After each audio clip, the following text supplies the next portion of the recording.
Un, euh, qu'est-ce qui va ressortir de cette conférence? Est-ce que ça va être un succès mondial ou bien encore un échec? Et ça, c'est une grande question. Deux, est-ce que ces problèmes du climat ont une conséquence sur la croissance et sur la structure même du capitalisme? On va au-delà de l'énergie.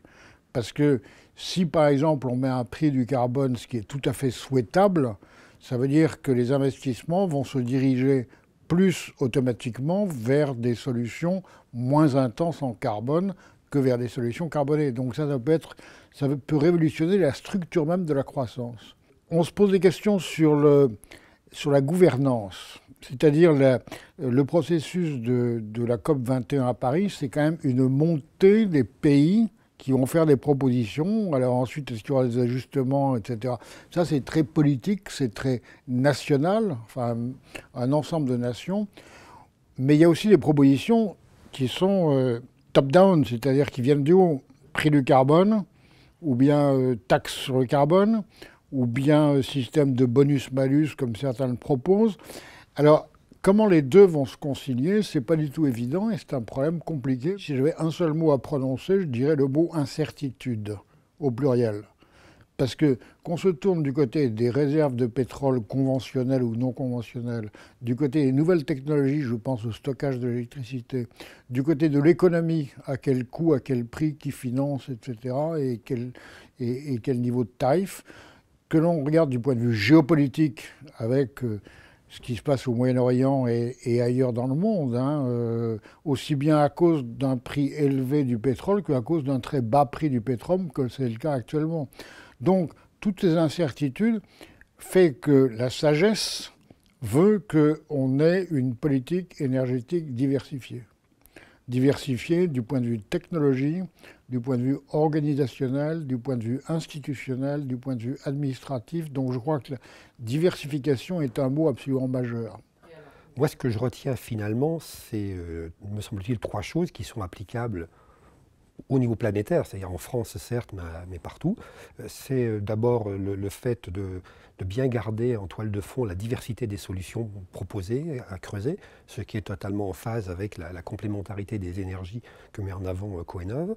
Le deuxième point, c'était déjà quelque chose sur lequel on était, qui est extrêmement important, c'est la régionalisation, la mobilisation des acteurs locaux, qui va véritablement être l'effet déclencheur d'une réussite au-delà d'un accord à 195 pays, signé, pas signé, etc. On voit bien que c'est au niveau du terrain que ça va se passer. Et le troisième point, c'est effectivement, ça a été dit par un des intervenants, la sensibilisation, la prise de conscience croissante de la part des citoyens. Et là, encore une fois, c'est ça qui va faire bouger les lignes.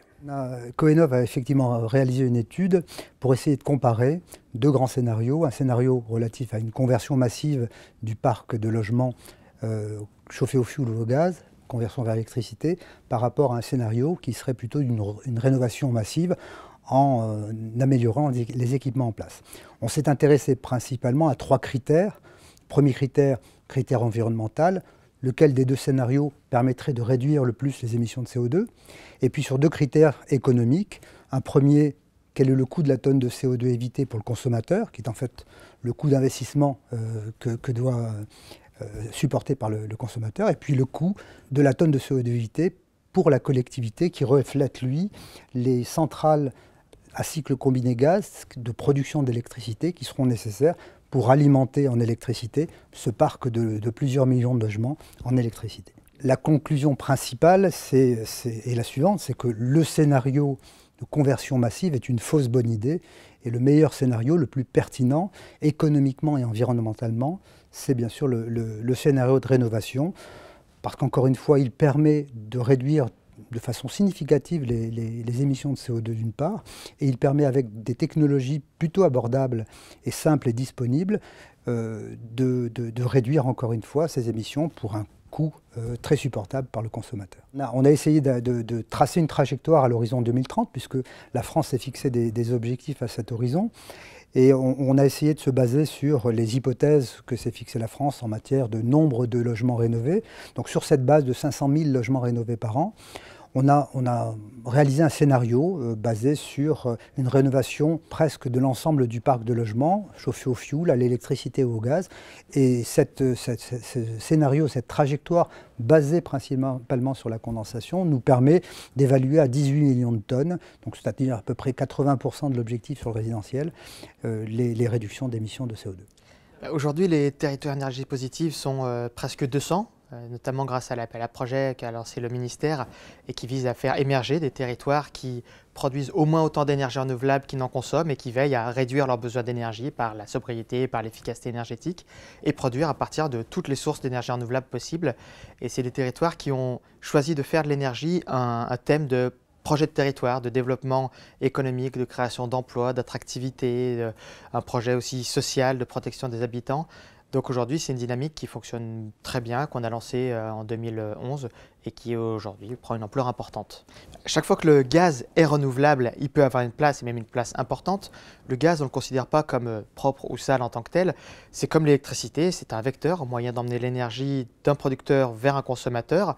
Et donc, il doit faire sa transition vers des économies d'énergie et transition vers les énergies renouvelables. Donc le gaz d'origine fossile devra progressivement céder sa place, devra progressivement à terme disparaître. Et le gaz renouvelable, issu de déchets, de l'agriculture, de l'agroalimentaire, des villes, etc., devra lui se développer massivement pour que notre réseau de gaz soit à terme 100% énergie renouvelable.